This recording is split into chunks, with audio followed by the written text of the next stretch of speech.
Even the money has not been released up to now.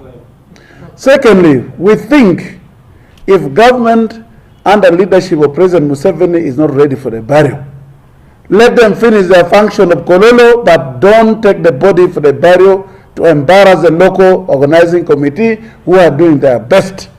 Let them keep the body here. The burial can be arranged later. Or if they cannot provide the money, we can bury our sons. As we speak now, work has stalled in Omoro district. Compound is not ready to receive mourners. Prayer grounds is not leveled. And we are here in the budget allocating fuel for VVIPs to go for burial. And yet we cannot allocate fuel to clear the ground. It is very, very unfortunate. The Bola dancers came on Friday to receive the body of our late brother.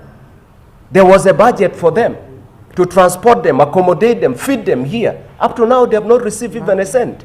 As we speak here at Muyenga, we are struggling to feed the mourners because about 1,000 people are there, but they cannot be fed. You cannot see the tents being talked about. We are giving government up to midday tomorrow.